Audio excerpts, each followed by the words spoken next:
Hey everyone, this is Varun from That Is Everything. As you just saw in the previous picture, it was about my transformation, and yeah, it does take a lot of time.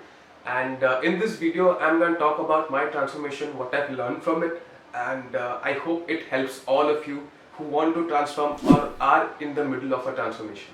So let's not waste any time and let's get to the tips. Tip number one is do not abuse cardio. Alright.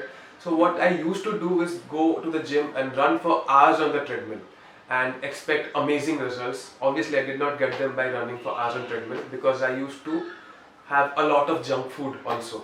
So the tip number one is about prioritizing weight training over cardio. Yes, cardio is important, but do not depend on cardio. You have to prioritize on the weight training and use cardio as a tool. Point number two is you have to make your diet plan a sustainable one. Alright, I'll take my example to tell you. I am someone who absolutely loves carbohydrates. Alright, I cannot live without my rice, my roti, and sometimes sweets as well. But then, so in my picture, it is pointless for me to try a keto diet where carbohydrates are a restriction. Alright, I cannot imagine myself being in a keto for 7-8 months. I cannot, but there are people who can. For them, adapting to a keto lifestyle is completely fine, but then for me it is not. What I do instead is I track my food. I have to lose weight, then I eat in a deficit, and I'm good to go. I get to my goal. So this is what you have to implement. You have to make your diet such that you can follow it for a very long time, and you have to enjoy the process. All right, if you are bored and you keep on craving for food which you like and you're not getting it, then it just makes the process more difficult for you, and you are more prone to binge eating your favorite food and ruining all your progress. So make your diet plan a sustainable one. That is very important.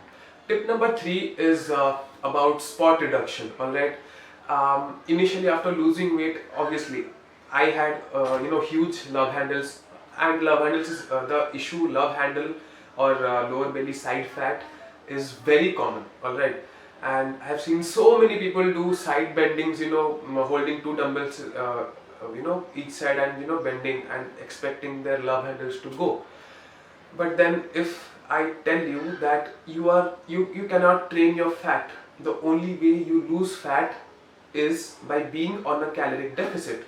So the people who do not know what a caloric deficit is, make sure that you go to the link in the description. I have my Instagram page over there, and I have a lot of posts where I'm explaining what really a caloric deficit is, and make sure that you check them out. So you have to create a caloric deficit so that you lose weight, and the funda of losing fat is you have to keep losing fat until all of it is gone. So I'll explain it in very simple terms. When you eat a lot, you gain fat. Can you control where you gain fat at? You cannot, right?